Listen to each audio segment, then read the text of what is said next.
Reach കരിയറിൽ മുന്നേറുവാൻ വനിതകളെ പ്രാപ്തരാക്കുന്ന professional finishing school, an initiative of Kerala State Women's Development Corporation. Reach എത്തു സ്വപ്നങ്ങൾക്കും അപ്പുറം. നമസ്കാരം. നമസ്കാരം. കേരള ഫിനാൻഷ്യൽ കോർപ്പറേഷൻ കേരളത്തിലെ വനിതകൾക്ക് സ്വയം തൊഴിൽ തുടങ്ങുന്നതിന് വേണ്ടി നൽകുന്ന പദ്ധതികൾ എന്തൊക്കെയാണ് വിശദീകരിക്കാം? കേരള ഫിനാൻഷ്യൽ കോർപ്പറേഷൻ വാണിജ്യ മേഖലകളിൽ ട്രേഡിംഗ് കൂടാതെ ബാക്കി എല്ലാ പ്രവർത്തനങ്ങൾക്കും ലോൺ കൊടുത്തു വരികയാണ്. കഴിഞ്ഞ 50-60 വർഷത്തെ പ്രവർത്തനത്തിൽ ഒരു 40,000-ലേറെ സംരംഭങ്ങൾക്ക് 5,000 കോടിയോളം രൂപ വായ്പ കൊടുത്തു കഴിഞ്ഞിരിക്കുന്നു. കേരള ഫിനാൻഷ്യൽ കോർപ്പറേഷൻ്റെ സ്ത്രീകൾക്കുള്ള സ്കീമിനെ പറ്റി സംസാരിച്ചാൽ അതിൽ സ്ത്രീകൾ പൂർണ്ണമായിട്ടും സ്റ്റാർട്ട് ചെയ്യുന്ന സംരംഭങ്ങൾക്ക് മറ്റ് സംരംഭങ്ങളായിട്ട് കമ്പയർ ചെയ്യുമ്പോൾ 1% കുറച്ച് പലിശയെ ചാർജ് ചെയ്യുന്നുള്ളൂ.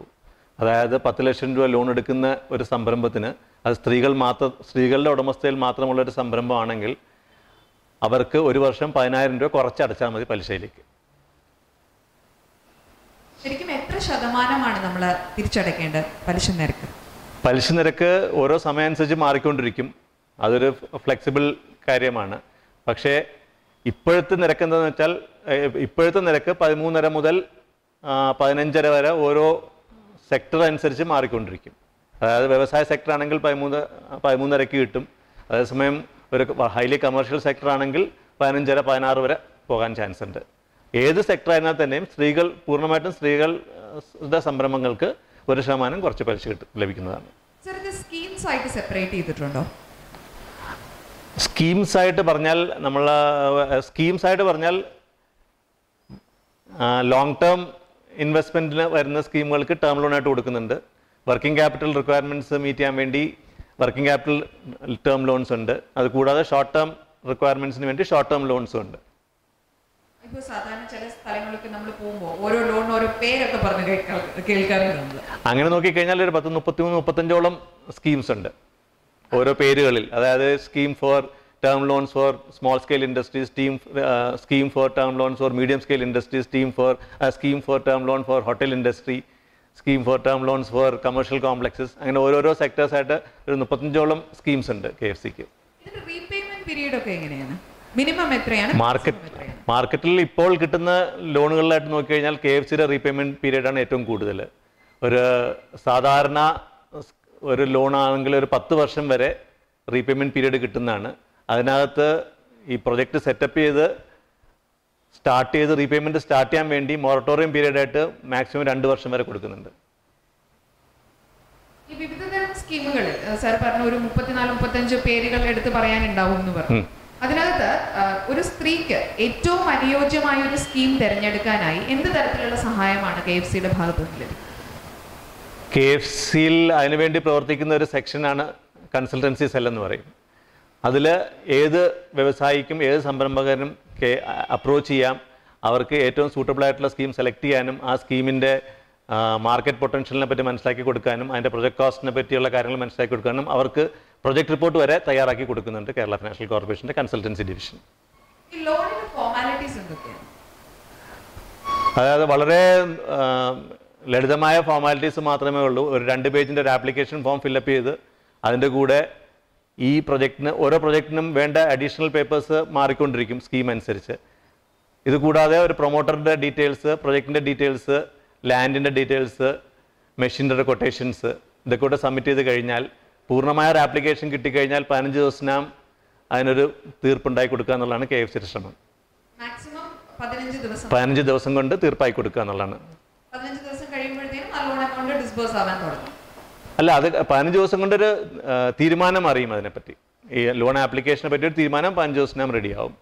അത് കഴിഞ്ഞ് റിജക്റ്റഡ് ആണോ എന്നുള്ള കണ്ടീഷൻ, അക്സെപ്റ്റഡ് ആണെങ്കിൽ എന്ത് മാനദണ്ഡത്തിൻ്റെ ബേസിലാണ് അക്സെപ്റ്റ് ചെയ്തിരിക്കുന്നത് വളരെ ഡീറ്റെയിൽഡ് ആയിട്ടുള്ള ഒരു കമ്മ്യൂണിക്കേഷൻ കിട്ടും. അത് കഴിഞ്ഞ് ഒരു ഡോക്യുമെൻറ്റേഷൻ നടക്കേണ്ട ആവശ്യമുണ്ട്. ലോൺ ഡിസ്പേഴ്സ് ചെയ്യുന്നതിന് മുമ്പ് ഒരു കോൺട്രാക്ട് വെക്കേണ്ട ആവശ്യമുണ്ട്. ആ കോൺട്രാക്റ്റിൻ്റെ ബേസ് ആ കോൺട്രാക്റ്റിലൂടെ കംപ്ലീറ്റ് ആയി കഴിഞ്ഞാൽ ഉടൻ തന്നെ ലോൺ ഡിസ്പേഴ്സ് ചെയ്യാവുന്നേ ഉള്ളൂ. ഒരു സാധാരണ ബാക്ക്ഗ്രൗണ്ടിൽ നിന്ന് വരുന്ന സ്ത്രീകൾക്ക് പലപ്പോഴും ഉണ്ടാകുന്ന പ്രശ്നം ജാമ്യം വെക്കാനായിട്ടൊന്നും ഉണ്ടാവില്ല. ആ സമയത്ത് കടന്നിങ്ങനെ ഓടേണ്ടി വരും. സോ എന്തൊക്കെയാണ് സാധാരണ KFCക്ക് നമ്മൾ തരേണ്ടി വരുന്ന ജാമ്യം ആയി നൽകേണ്ടി വരുന്ന സാധനം? ഇപ്പോൾ ആ വ്യവസായത്തിന് നല്ല ആസ്തിയുള്ളൊരു വ്യവസായമാണെങ്കിൽ ഒരു ജാമ്യം, അഡീഷണൽ ജാമ്യം ഇല്ലാതെ ലോൺ കൊടുക്കാവുന്നതാണ്. ഇത് നോക്കുന്നത് ലോണിൻ്റെ എഗെയിൻസ്റ്റ് ആയിട്ട് എന്തോരം അസറ്റ് അവൈലബിൾ ആണ് എന്നുള്ളതാണ് നോക്കുന്നത്. അല്ല പ്രത്യേക ഇത്ര ജാമ്യം അഡീഷണൽ ആയിട്ട് വേണം അങ്ങനെ പറയുന്നില്ല. ലോൺ കൊടുക്കുന്നതിൻ്റെ എത്ര ശതമാനമുണ്ട് ജാമ്യമായിട്ട് തരുന്ന വസ്തുക്കൾ, അതിൻ്റെ ബേസിസിലാണ് തീരുമാനിക്കുന്നത്.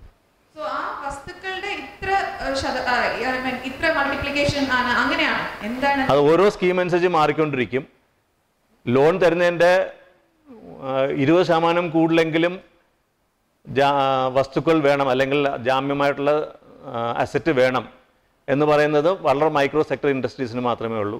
അതേസമയം അത് കമേഴ്ഷ്യൽ ബിൽഡിങ്സിലേക്കോ അല്ലെങ്കിൽ ഹോട്ടൽസിലേക്കോ അല്ലെങ്കിൽ അങ്ങനത്തെ വളരെ പോപ്പുലറായിട്ടുള്ള അങ്ങനത്തെ സ്കീമുകളിലേക്ക് പോകുമ്പോഴത്തേക്ക് ഈ റേറ്റ് കൂടിക്കൂടി വന്നുകൊണ്ടിരിക്കും. അപ് ടു 100% വരെ കൊടുക്കേണ്ടി വരും. അതായത് ലോൺ എടുക്കുന്നത് ഇരട്ടി വരെ ജാമ്യം കൊടുക്കേണ്ടി വരും, ഇൻക്ലൂഡിങ് ആ ലോൺ വെച്ച് ഉണ്ടാക്കുന്ന വസ്തുക്കൾ കൂടാതെ. കഴിഞ്ഞ ബഡ്ജറ്റിൽ ഫിനാൻസ് മിനിസ്റ്റർ അനൗൺസ് ചെയ്തൊരു Kerala state self entrepreneur development mission ഉണ്ട്. ആ മിഷൻ ഉദ്ദേശിക്കുന്നത് 50,000 പേർക്ക് അടുത്ത 5 വർഷം കൊണ്ട് കേരളത്തിൽ ഓൺട്രപ്രണർഷിപ്പ് ഡെവലപ്മെൻറ്റിന് വേണ്ടിയുള്ള ട്രെയിനിങ് കൊടുത്ത് അവർക്ക് പലിശരഹിതമായിട്ട് ധനകാര്യ സ്ഥാപനങ്ങളിൽ നിന്നും ബാങ്കിൽ നിന്നും പലിശ ലോൺ അവൈലബിൾ ആക്കുക, അവർക്ക് എൻ്റർപ്രൈസസ് സെറ്റപ്പ് ചെയ്യാൻ വേണ്ടിയുള്ള എല്ലാ ഫെസിലിറ്റീസും ക്രിയേറ്റ് ചെയ്ത് കൊടുക്കുക. അതിനോട് ഉദ്ദേശിക്കുന്നത് ഈ 50,000 പേരും ചേർന്നിട്ട് ഒരു 10,000 സംരംഭങ്ങളെങ്കിലും കേരളത്തിൽ സെറ്റപ്പ് ചെയ്യും അടുത്ത 5 വർഷം കൊണ്ട്. ഈ 10,000 സംരംഭങ്ങളിൽ ഒരു 50,000 പേർക്കും കൂടെ തൊഴിൽ കിട്ടുമ്പോഴത്തേക്ക് ഒരു 1,00,000 ആൾക്കാർക്ക് ഡയറക്റ്റ് തൊഴിൽ അവസരങ്ങൾ ക്രിയേറ്റ് ചെയ്യുക എന്നുള്ളതാണ് എൻ്റെ ഉദ്ദേശം. ഇത് കൂടാതെ ഇൻഡയറക്റ്റ് എംപ്ലോയ്മെൻ്റ് ആയിട്ട് ഒരു 4 മുതൽ 5 ലക്ഷം വരെ ആൾക്കാർക്ക് ജോലി കിട്ടും എന്ന് പ്രതീക്ഷിക്കുന്നു. ഈ സ്കീമിൽ ലോൺ കിട്ടാൻ വേണ്ടി KFCയുടെ വെബ്സൈറ്റിൽ കയറി ഈ രജിസ്ട്രേഷൻ ഫോം ഫില്ല് ചെയ്ത് സബ്മിറ്റ് ചെയ്യുക.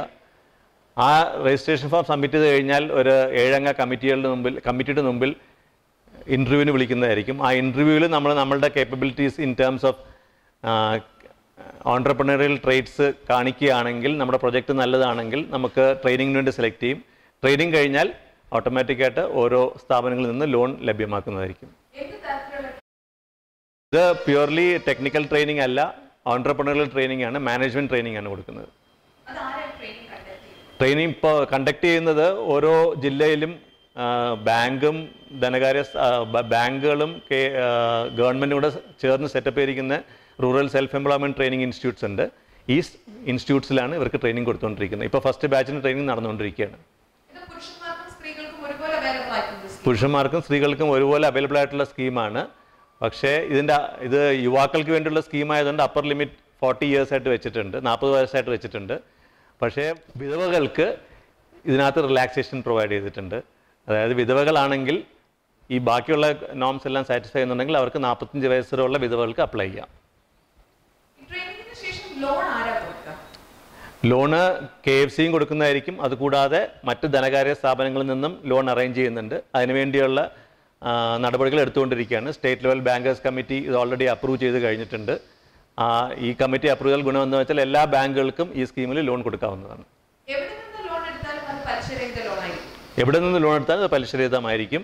അതിൻ്റെ പലിശ ആ സ്ഥാപനത്തിന് സർക്കാർ കൊടുക്കുന്നതായിരിക്കും. ഒരു ബാച്ചിൽ 25 മുതൽ 30 ആൾക്കാർക്ക് ട്രെയിനിങ് കൊടുത്തുകൊണ്ടിരിക്കുകയാണ്. എല്ലാ സഹായങ്ങളും നൽകുന്നതായിരിക്കും. അവർക്ക് എന്തെങ്കിലും ലൈസൻസിൻ്റെ പ്രശ്നമുണ്ടെങ്കിലോ അല്ലെങ്കിൽ എന്തെങ്കിലും അവർക്ക് ഈ യൂണിറ്റ് സെറ്റപ്പ് ചെയ്ത് കഴിഞ്ഞ ശേഷം എന്തെങ്കിലും പ്രയാസങ്ങൾ വരുന്നുണ്ടോ, ഇവർക്ക് ഈ ട്രെയിനിങ്ങിൻ്റെ പീരീഡിൽ തന്നെ ഈ വ്യവസായമായിട്ട് അവർ തുടങ്ങുന്ന വ്യവസായമായിട്ട് ബന്ധപ്പെട്ടുള്ള മറ്റ് KFCയുടെ അസിസ്റ്റഡ് യൂണിറ്റുകളിലേക്ക് അവരെ പറഞ്ഞു വിടുന്നുണ്ട്. അവിടെ അവർക്ക് ട്രെയിനിങ് കൊടുക്കുന്നുണ്ട്. അവിടെ അവരായിട്ട് ഇൻട്രാക്ട് ചെയ്തിട്ട് അവർക്ക് മാർക്കറ്റ് സർവേ ചെയ്യാൻ വേണ്ടിയുള്ള ഫെസിലിറ്റി ക്രിയേറ്റ് ചെയ്ത് കൊടുക്കുന്നുണ്ട്. ഈ യൂണിറ്റ് സെറ്റപ്പ് ചെയ്ത് കഴിഞ്ഞാൽ അവർക്കുള്ള പ്രോബ്ലംസ് സോൾവ് ചെയ്യാൻ വേണ്ടി ഈ ലോൺ കാലാവധി മുഴുവൻ KFC അവരുടെ കൂടെ ഉണ്ടായിരിക്കുന്നതായിരിക്കും. മാക്സിമം 20 ലക്ഷം രൂപ വരെ. അത് എത്ര ആൾക്കാരുണ്ട് അതനുസരിച്ചിരിക്കും. 5 പേര് ചേർന്ന് തുടങ്ങുന്ന ഒരു സ്ഥാപനത്തിന് 20 ലക്ഷം രൂപ, അതായത് ഒരാൾക്ക് 4 ലക്ഷം രൂപ വെച്ചിട്ടുള്ള രീതിയിലായിരിക്കും ലോൺ ലഭ്യമാക്കുന്നത്. ടെക്നോക്രാറ്റ്സ് ആണെങ്കിൽ അവർക്ക് സിംഗിളായിട്ട് സെറ്റപ്പ് ചെയ്യാം. ബാക്കി എല്ലാ ആൾക്കാർക്കും ഈ 2 പേര് മിനിമം 2 പേരെങ്കിലുള്ള ഒരു ഗ്രൂപ്പായിട്ടേ സെറ്റപ്പ് ചെയ്യാൻ പറ്റുള്ളൂ. ടെക്നോക്രാറ്റ്സ് ആണെങ്കിൽ അവർക്ക് ഒറ്റയ്ക്ക് സെറ്റപ്പ് ചെയ്യാം. അവർക്ക് 10 ലക്ഷം രൂപ വരെ ലോണും കിട്ടുന്നതായിരിക്കും. ടെക്നോക്രാറ്റ് എന്ന് വെച്ചിരിക്കുന്നത് എന്താണെന്ന് വെച്ചാൽ എഞ്ചിനീയറിംഗോ അല്ലെങ്കിൽ ഡിപ്ലോമ ഇൻ എഞ്ചിനീയറിംഗോ ചെയ്തിട്ടുള്ള കംപ്ലീറ്റ് ചെയ്തിട്ടുള്ള ആൾക്കാർക്ക് മാത്രമാണ് ടെക്നോക്രാറ്റ് എന്ന് വെച്ചിരിക്കുന്നത്.